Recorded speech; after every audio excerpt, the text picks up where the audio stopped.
It begins with silence. Not the peaceful kind, but the unsettling silence of places that were never meant to be empty. A mall at opening hour, lights humming over deserted aisles. A food court frozen in place. Storefronts locked behind metal gates, like eyelids that refuse to open. America once built entire worlds inside spaces like this. Weekends, first jobs, teenage freedoms, moments that shaped everyday life. But now, they feel abandoned, hollow, stripped of purpose. The signs are still there, but the soul is fading. How does something so central to American life collapse so quietly? Why did millions simply stop coming? And what exactly died here, the stores or the dream behind them? The unraveling wasn't sudden, it crept in slowly. A closing store here, a bankrupt chain there, a mall losing its anchor tenant, a town losing its gathering place. A cultural heartbeat dimming in real time, yet hardly anyone noticing the moment it slipped away. To understand the collapse, we have to return to where it began, when retail was still a symbol of hope, a place where community and consumption lived side by side. Before efficiency hollowed out experience, before profit replaced people, before these bright public spaces became quiet monuments to a fading era. So the story begins long before the silence, when the American retail dream still felt alive. Long before the silence, there was wonder. American retail began small, human, hopeful.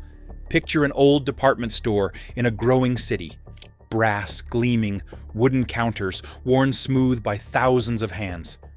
Stepping inside felt like entering a world built with care.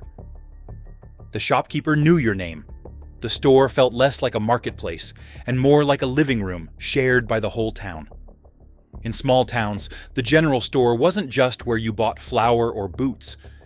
It was where neighbors saw each other, where local news spread, where people lingered because it felt like home. Retail was connection, warmth, possibility. As the country industrialized, stores became symbols of optimism. Shelves filled higher each year, reflecting a nation learning to believe in abundance. Shopping wasn't just consumption, it was participation in a growing dream. Department stores expanded into miniature cities, marble floors, glowing holiday windows, tea rooms, rooftop gardens. Spaces built to be beautiful, to invite you in, to make life feel a little bigger. Looking back, it feels almost fragile. How human the dream was. And as it grew beyond these intimate beginnings, it rose into something larger, something destined to reshape American life. The evolution didn't arrive quietly. It came with skylights, polished floors, and parking lots stretching toward the horizon. The mall became America's new gathering place, part playground, part marketplace, part social universe. Families made rituals out of weekend visits. Teenagers roamed in packs, tasting independence between the food court and the movie theater. It felt alive, loud, limitless. Megastores soon followed, promising everything under one roof. Endless aisles, bright signs, a curated kind of chaos that made the future feel within reach. Shopping became culture, identity, entertainment. Communities formed around these structures. Jobs, routines, memories, whole lives unfolded inside these walls. At its peak, retail felt unstoppable, as if the crowds would never thin and the shelves would never empty. But golden ages cast shadows, and behind the glow, a colder force crept in. Quiet, strategic, unsentimental. Decisions made far from the sales floor slowly began replacing human intention with corporate efficiency. The dream wasn't collapsing yet, but it was changing shape, hardening, losing something essential.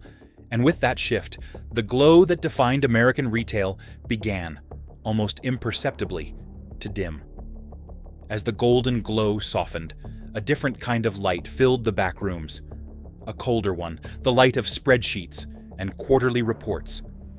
The shift wasn't loud. It didn't arrive with closing signs or empty aisles. It slipped in through strategy meetings and cost-cutting memos. Experience became an expense, efficiency the new religion. Retail transformed from a dream into a machine. Companies expanded faster than they could maintain, driven more by shareholder pressure than vision. Stores that once felt alive began to feel thin, fewer employees, cheaper materials, smiles stretched by exhaustion. The places that once invited you to stay now pushed you through like a number on a conveyor belt. Small decisions, each invisible. Remove 2 workers from the evening shift. Extend hours without raising pay. Replace wood with plastic, vision with metrics. Individually harmless, collectively corrosive. Customers felt it, even if they couldn't name it. The lights seemed harsher, the aisles messier, the energy colder. Inside, something vital had gone missing. Once a system chooses profit over people, it doesn't stop. It tightens, cuts, squeezes, until the very thing that made it valuable begins to rot. By the time the warning signs appeared, the damage had already begun. And soon, the numbers would make the decay impossible to ignore. The numbers didn't collapse at once. They faded, quietly, steadily, like a neon sign losing its pulse. Foot traffic slipped a few percent each year. A small dip, then another. Executives blamed the season, the weather, the marketing. But the trend never reversed. Month by month, the aisles grew emptier. Chains that once felt invincible suddenly looked breakable. Costs rose, debts loomed, margins thinned to almost nothing. A 3% drop in visitors became a 10% drop in sales. A 10% drop in sales became a 20% cut in staff. Everything tightened in a slow spiral. Behind each number was a person, a cashier losing hours she relied on, a manager running a store with half a team, a supplier quietly pushed out of business. Bankruptcies flared like warning lights. Some stores vanished overnight, leaving entire sections of malls dark. Dead circuits in a failing grid. Towns felt the shock, local jobs gone, teenagers losing their first paycheck, families losing one of the last public spaces they had. But numbers only told part of it. The rest lived in the emotion. The quiet grief of watching something familiar fade out of everyday life. Beneath the statistics, the human impact was beginning to surface. You see the collapse most clearly in the people who lived inside the system, the ones who opened the doors at sunrise and kept everything running in silence. There's the employee who spent 20 years in the same store. She watched the crowds fade, her hours shrink, her workload grow. The place once felt like a second home. Now it felt like a slow goodbye. When the closure notice appeared, she didn't cry. She just wondered how 2 decades could end with a sheet of paper, or the small-town shop owner who held on longer than anyone expected. First pressured by big-box chains, then by an online tide he couldn't outrun. He cut prices, trimmed stock, opened earlier, worked later, but the customers drifted away. When he locked the door for the last time, the street felt emptier, as if a piece of the town's identity disappeared with him. And the mall security guard patrolling hallways that once throbbed with life. Now he walks past darkened storefronts, hearing only his own footsteps. What was once a buzzing social world has become a shadow he's paid to monitor. These stories aren't dramatic. They're quiet, ordinary, deeply human. They show that behind every percentage, drop or closure, are lives unsettled, routines broken, identities shaken. What disappeared wasn't just retail, it was stability, community, belonging. And as these losses spread, a larger truth began to surface.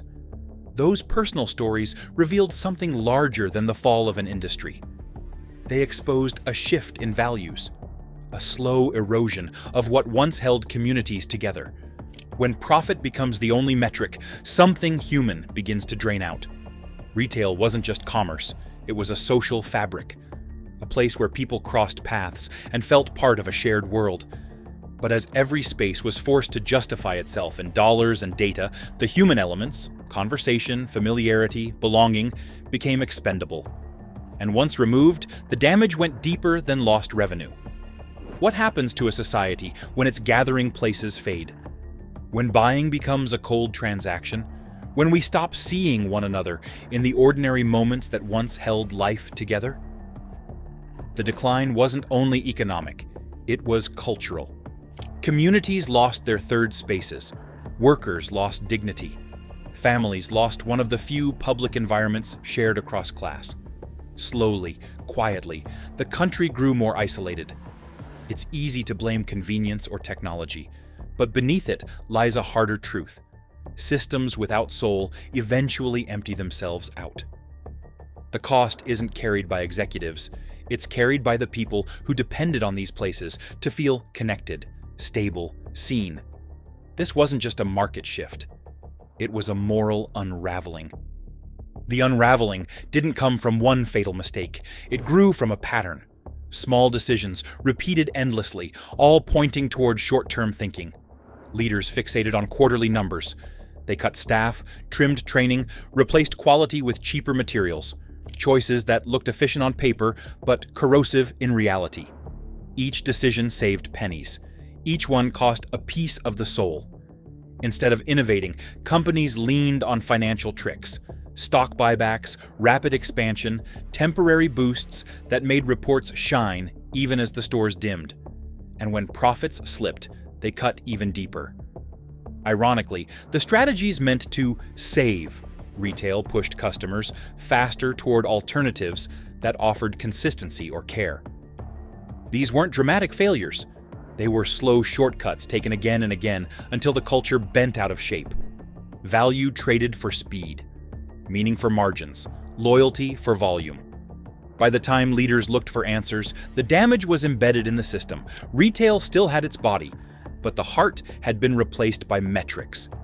And that emptiness pointed to something larger happening across the country.